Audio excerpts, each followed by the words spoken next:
coração. Gênesis capítulo de número 31.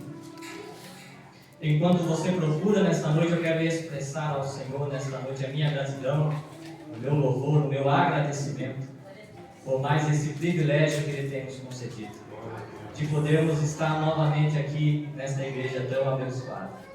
Aleluia. Sou grato a Deus pela vida de cada um de vocês que aqui está. Aleluia. Deixo aqui meu abraço para o pastor Marcelo. Aleluia. Para a missionária Valquíria, que não puderam estar hoje aqui nesta noite, mas que, aleluia, nos fizeram este maravilhoso convite. Aleluia.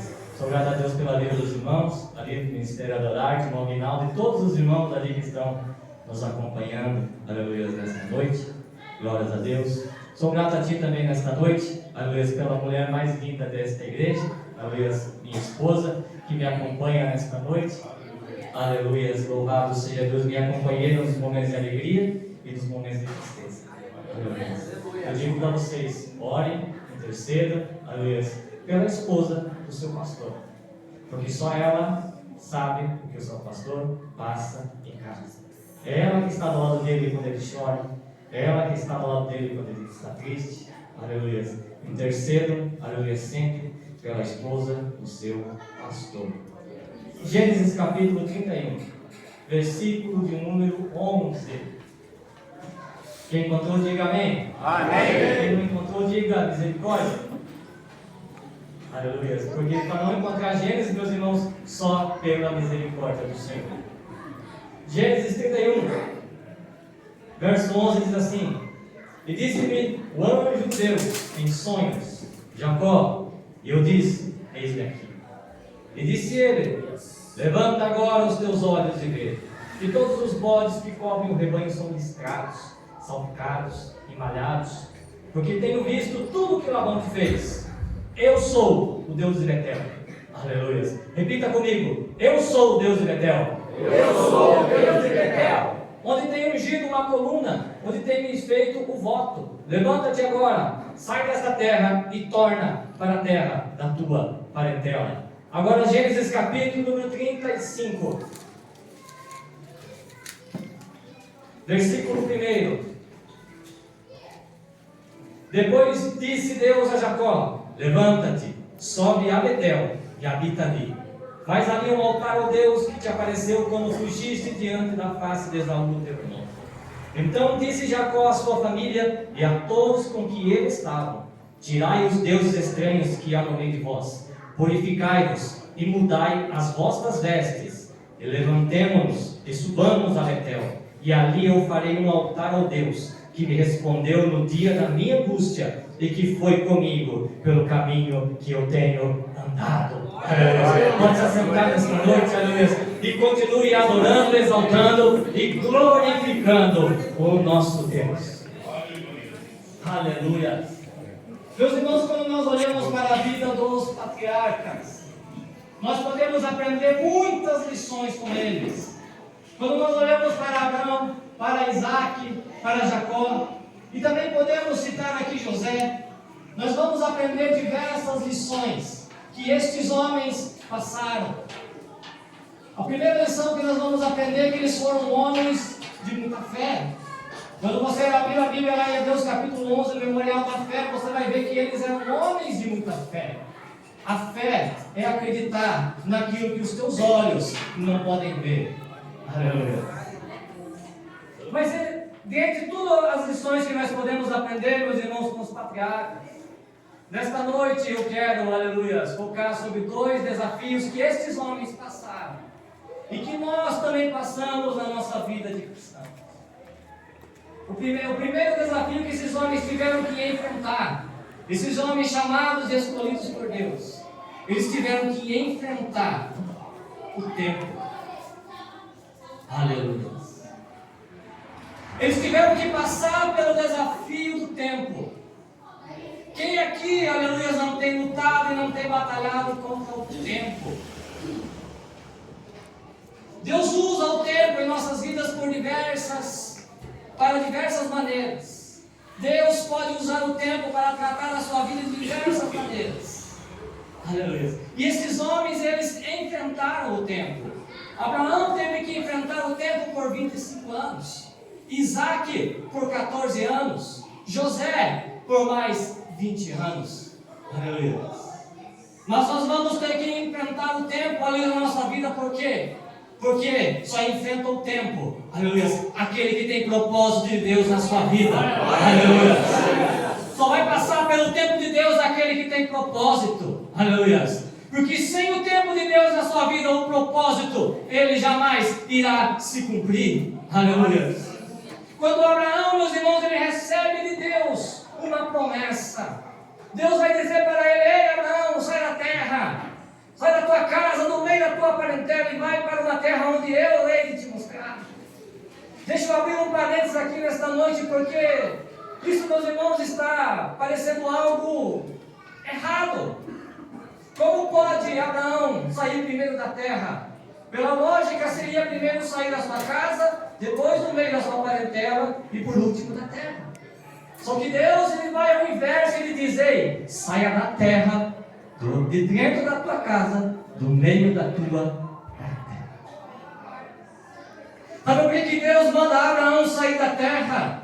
Aleluia. Porque Deus disse para ele: ei, saia deste lugar que está me incomodando. Sabe por quê? Porque Abraão, ele habitava numa terra chamada Ur dos Caldeus. Uma terra em que Josué, no capítulo número 3, ele vai nos dizer que era uma terra tomada pela idolatria. Deus estava dizendo para Abraão: ei Abraão, eu não estou me agradando da terra onde você está pisando. Aleluia. Saia primeiro da terra, tira os teus pés da terra. Se você quer ter propósito comigo, se você quer alcançar as promessas que eu tenho para você, você tem que tirar os teus pés primeiramente dessa terra. E eu já venho nesta noite, meus irmãos, como profeta de Deus, dizer para você: se você quer alcançar os sonhos e as promessas que Deus tem na tua vida, ei, se liga mais no céu, tira os teus pés dessa terra, porque essa terra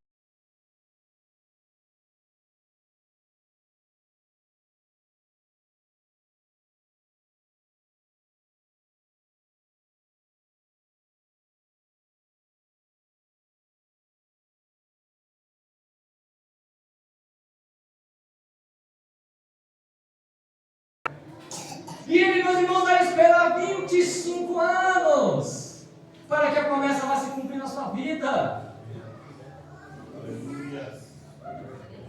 Por que Abraão ele vai esperar 25 anos?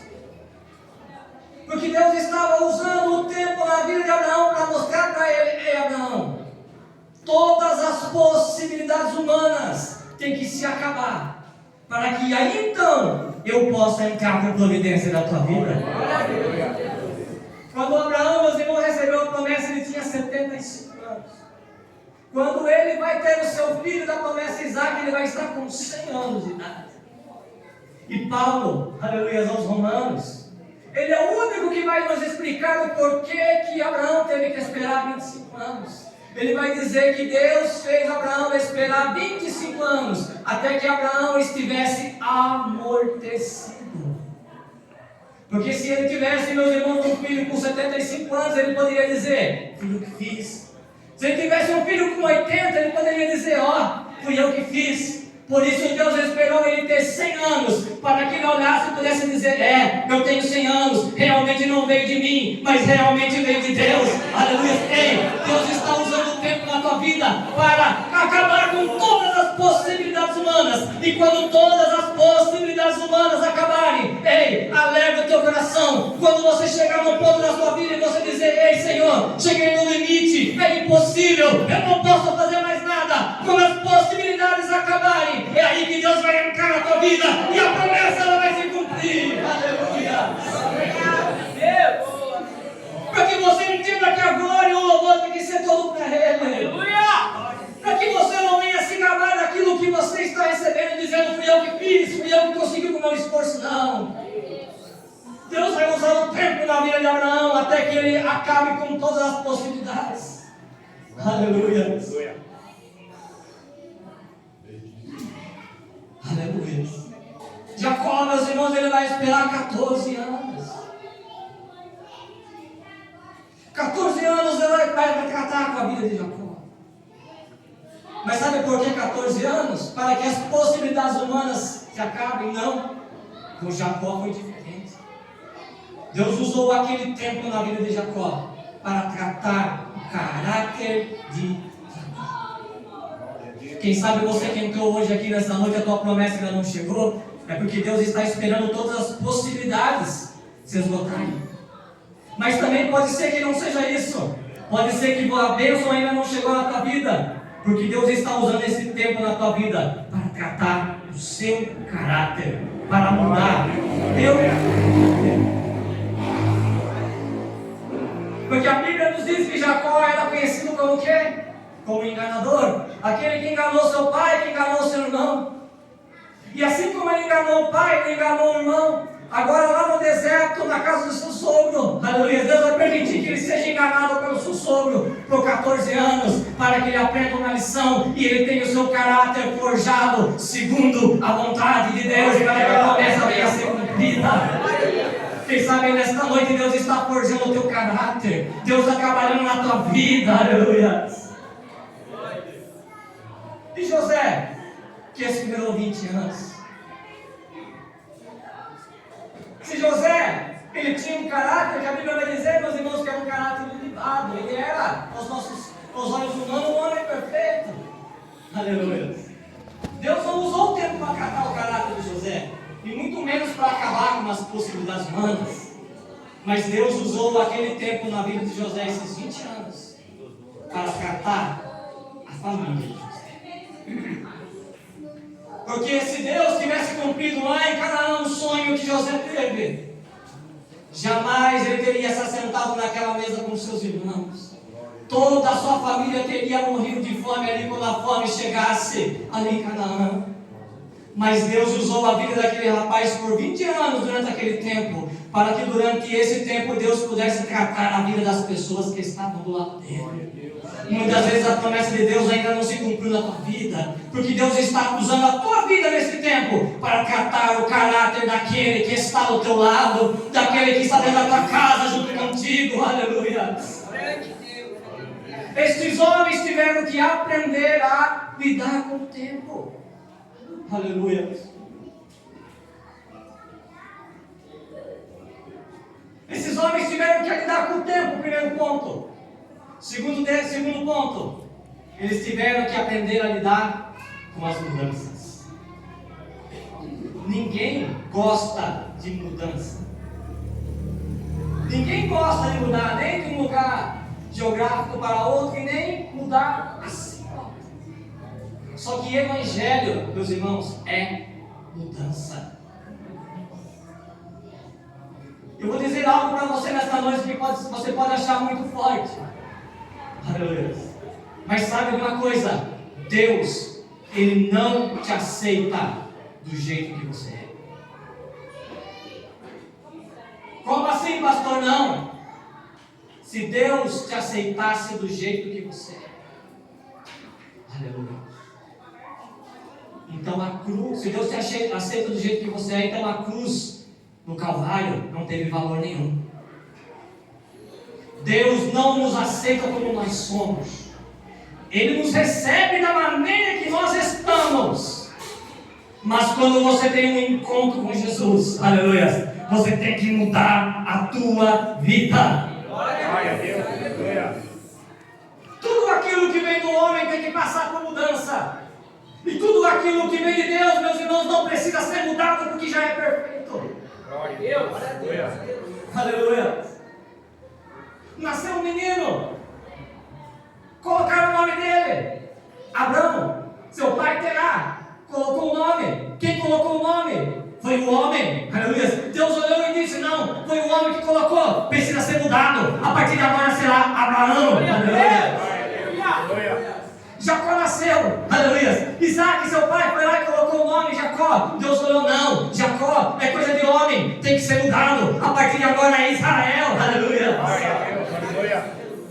Isaac nasceu, quem colocou o nome, aleluia, foi seu pai Abraão? Não, foi Deus que já deu, então deixa assim, não muda, aleluia, porque aquilo que é de Deus, meus irmãos, não precisa ser mudado, aleluia, mas aquilo que é, aleluia, do homem tem que ser mudado.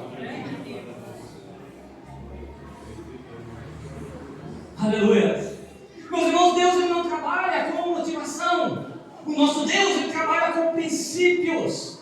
E nós estamos vivendo dias, aleluia, que as pessoas querem mudar a palavra de Deus.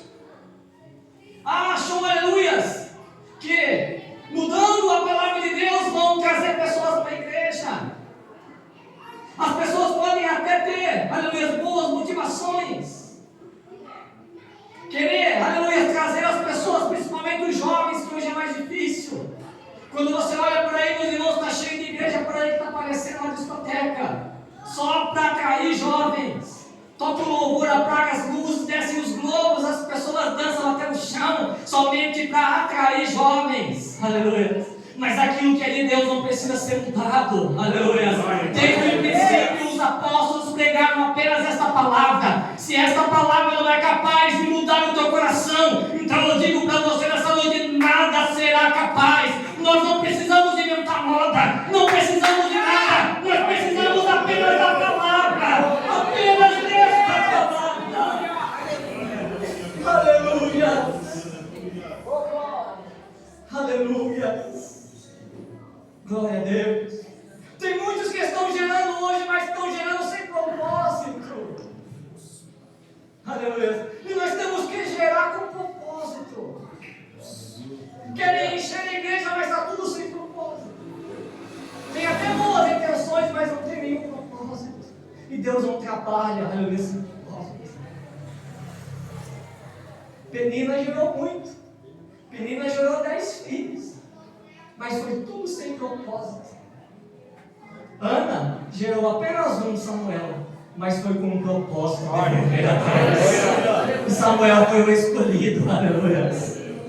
É tempo de nós pararmos e ficar gerando sem propósito, e gerarmos com propósito para agradar o nosso Deus. Aleluia! Eu sinto a presença de Deus aqui nesta noite. Aleluia!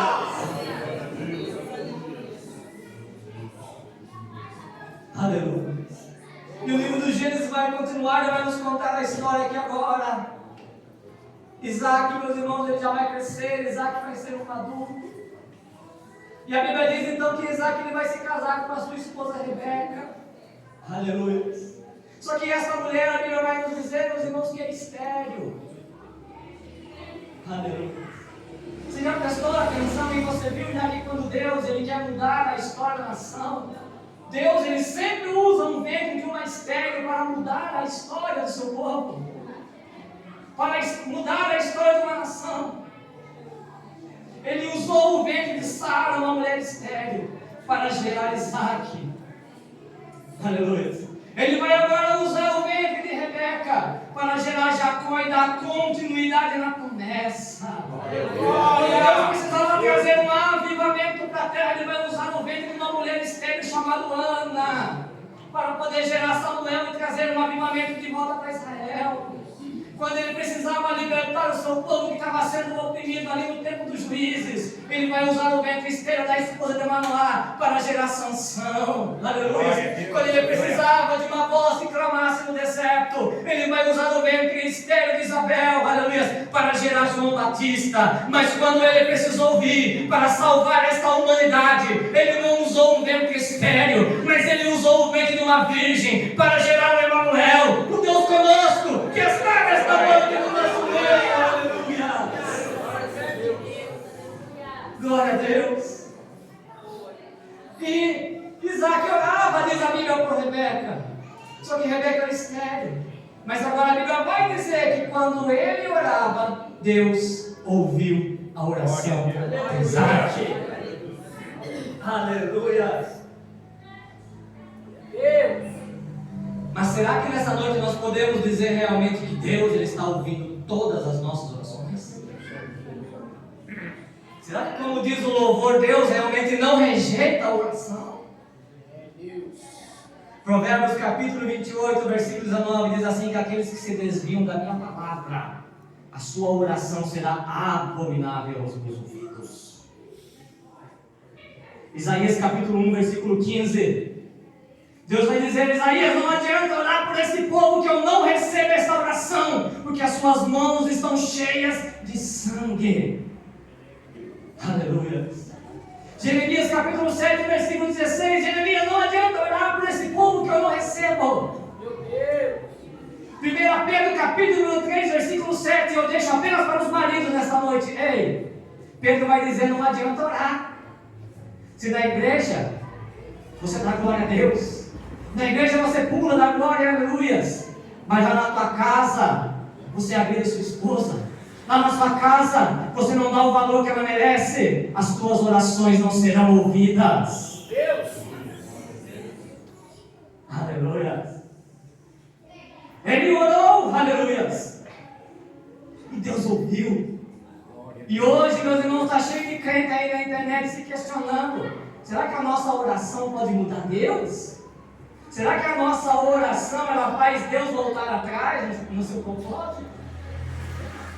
Nesta noite eu venho apresentar para vocês um Deus que muito antes de criar este universo, Ele já ouviu a oração que você ainda nunca tinha feito, aleluia! Porque é um Deus que conhece, já sabe de todas as coisas, aleluia!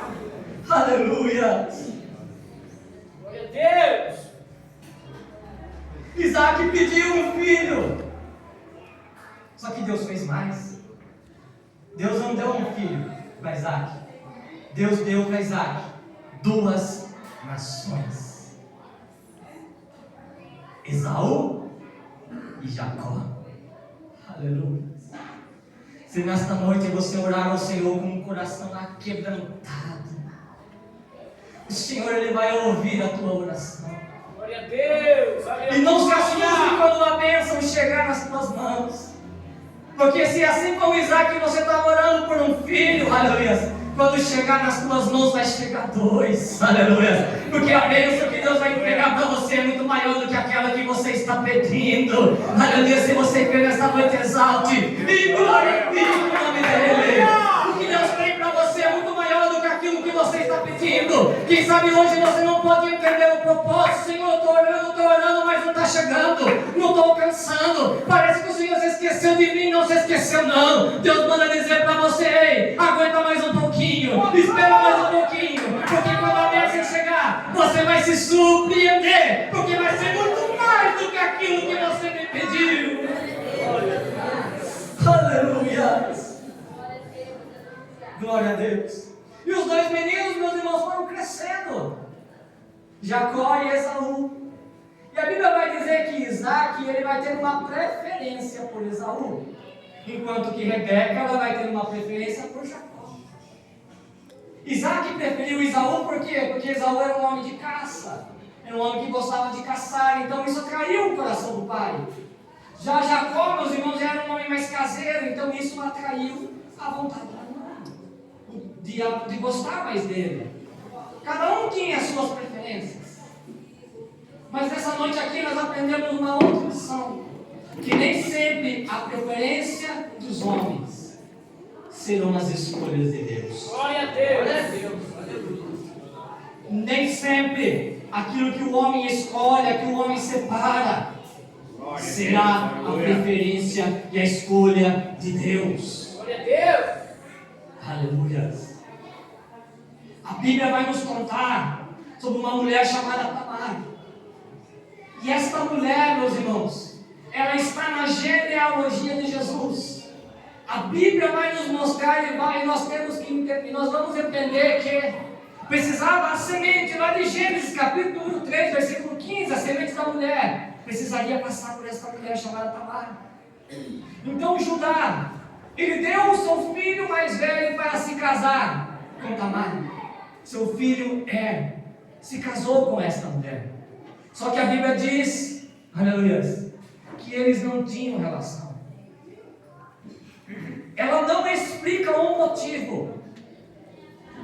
O Talmud ele vai dizer assim, que ele não queria ver o nome da sua família prosseguir, crescer, continuar.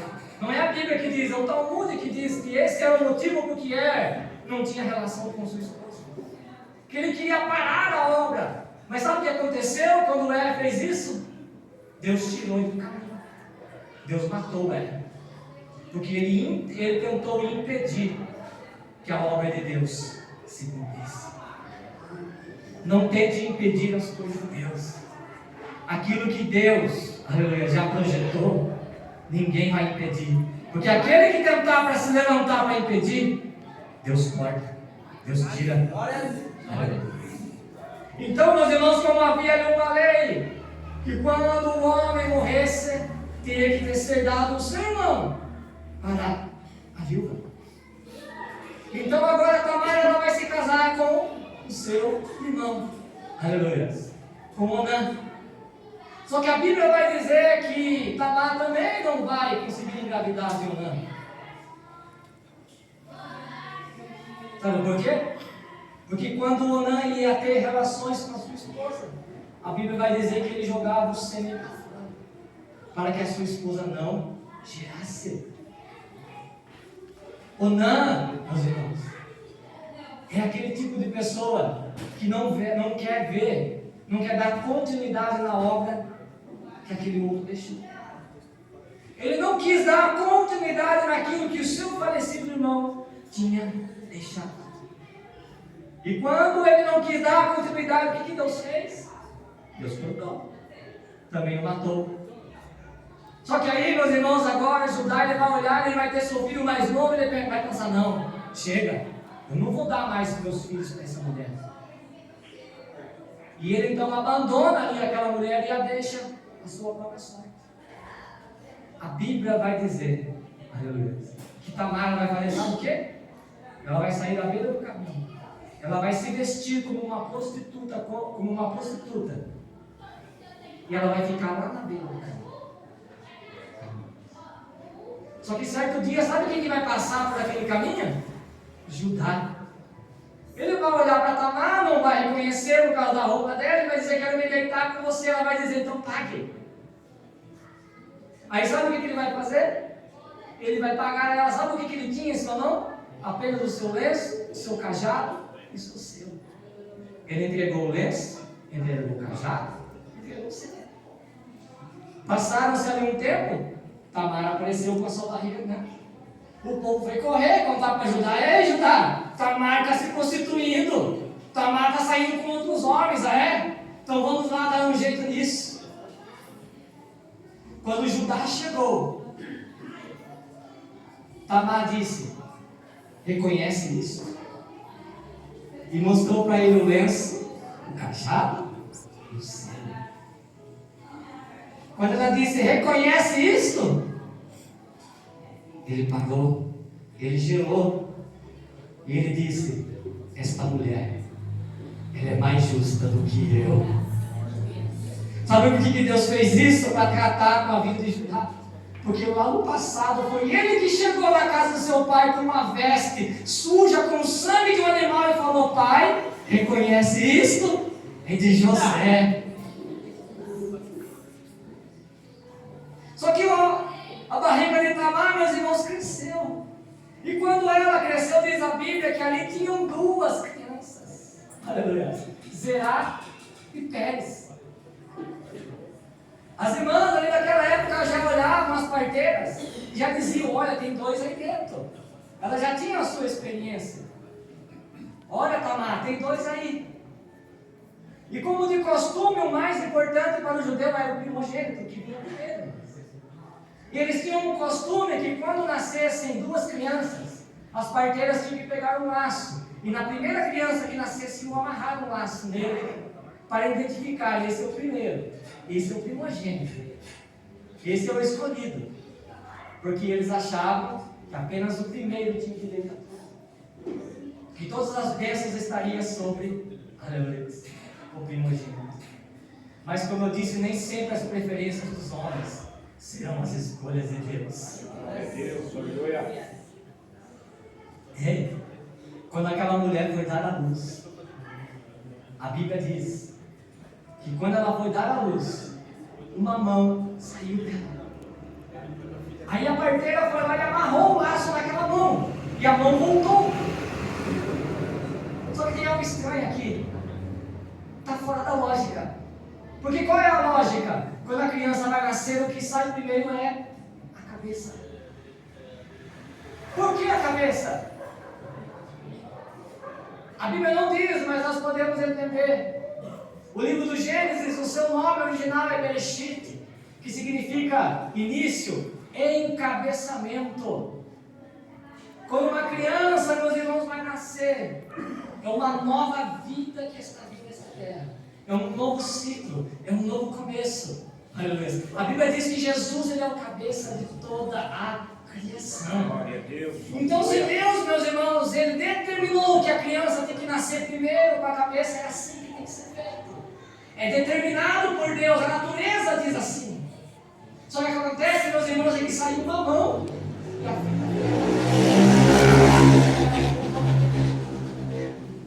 Só que enquanto isso, o escolhido de Deus, sabe como é que ele estava?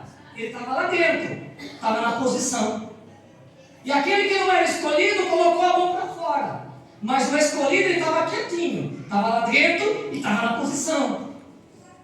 As pessoas que estão do lado de fora, muitas das vezes olham aquele que coloca a mão para fora e acreditam nesse é o escolhido, mas não conseguem enxergar que lá dentro, o escolhido, ele está na posição, apenas esperando o tempo de Deus se cumprir na sua vida. Aleluia. Ei, eu não sei se você está entendendo o que Deus está querendo dizer para você nesta noite, mas tem muita gente por aí, meus irmãos, que está com um laço amarrado na mão, está cantando para lá e para cá, está pregando para lá e para cá, mas está com a vida toda cheia de erro, toda cheia de pecado. Aleluia. E você muitas vezes está se entristecendo. Ei, Senhor, mas eu estou na tua presença, eu estou na tua casa, eu estou aqui na posição e ainda não aconteceu nada, e eles têm sido reconhecidos, têm sido exaltados. Ei, eu venho dizer para você nesta noite: acalma o teu coração, continua